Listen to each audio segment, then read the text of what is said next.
Bonjour, je m'appelle Emmanuel Abraham, je suis enseignant-chercheur au laboratoire Ondes et Matières d'Aquitaine, laboratoire rattaché à l'Université de Bordeaux et également au CNRS, donc un laboratoire de physique qui étudie trois grandes thématiques de recherche, la matière condensée, la matière molle, mais également la photonique et les matériaux. Donc justement, je vous propose aujourd'hui de visiter la plateforme COLA, qui est une plateforme avec un laser de forte puissance délivrant des impulsions laser ultra courtes pour étudier l'interaction matière-rayonnement. Nous voici donc devant cette source laser impulsionnelle avec laquelle je développe mes expériences. Il s'agit d'une source laser femtoseconde délivrant des impulsions d'environ 50 femtosecondes. Ça veut dire que ces paquets de photons représentent environ 15 micromètres dans l'espace. On peut voir effectivement sur cet écran de contrôle le train des impulsions délivrées par le laser, c'est-à-dire la façon dont ces impulsions sont émises par le laser au cours du temps.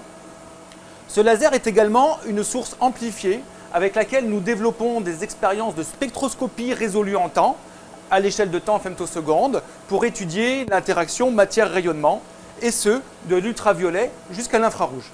Ce laser délivre des impulsions infrarouges centrées à 800 nanomètres. Ces impulsions sont donc invisibles à l'œil humain. Cependant, si on focalise ces impulsions à l'aide d'une lentille, on voit apparaître ici un phénomène remarquable qui est la création d'un plasma, qui est ce petit point blanc, c'est-à-dire qu'on a réussi à ioniser les molécules de l'air suite à l'interaction entre les impulsions laser de forte énergie et les molécules présentes dans l'air. Le point blanc que l'on voit ici est la relaxation, la désexcitation du plasma. Un autre effet remarquable est le fait que maintenant le laser devient visible. On peut voir sur cet écran différentes couleurs. On a réussi à générer un élargissement spectral des impulsions du laser. C'est ce type de manifestation d'optique non linéaire que nous utilisons dans nos expériences, en particulier dans celles que je vais vous décrire à présent. Nous venons de voir que le laser permettait de générer des nouvelles fréquences. Et bien justement, mon thème de recherche actuel porte sur le rayonnement terahertz. Il s'agit d'un rayonnement, c'est une onde électromagnétique qui se situe entre le domaine des infrarouges et celui des ondes radio. Et ce rayonnement possède des propriétés tout à fait remarquables.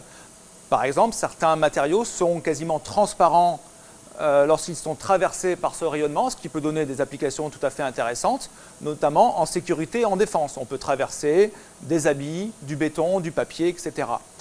En ce qui me concerne dans cette salle d'expérience, je m'intéresse à l'interaction du laser femtoseconde avec des matériaux et récemment nous avons utilisé comme matériau le graphite. Ce sont des feuillets de graphène, c'est-à-dire des simples atomes de carbone, et il s'avère que lorsque le laser rentre en interaction avec le graphite, on peut générer une onde terahertz et nous essayons de voir les conditions optimales de génération de ce rayonnement terahertz suite à l'interaction avec le laser femtoseconde. Alors pour terminer, je vous propose une expérience qui va faire interagir une onde terahertz avec un matériau.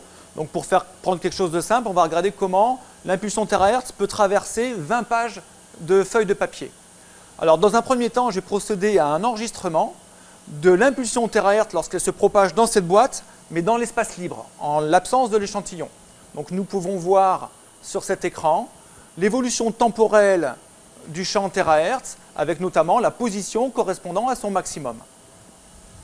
Maintenant, je vais intercaler sur le trajet terahertz, au cours de sa propagation, l'échantillon.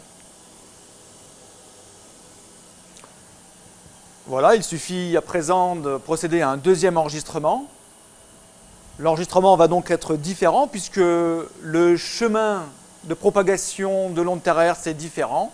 Le chemin est plus long puisqu'il doit traverser de la matière, les 20 pages de papier. On fait une mesure du temps de vol des photons et on va remarquer que le maximum de l'impulsion terahertz est maintenant décalé dans le temps. Et en mesurant le décalage entre le maximum de l'impulsion terahertz en présence et en l'absence des 20 pages de papier, on peut remonter au nombre de pages qui a été mis en place dans l'échantillon. Et par extrapolation, on peut ainsi compter le nombre de pages qu'il y a dans un document sans même avoir à toucher le document.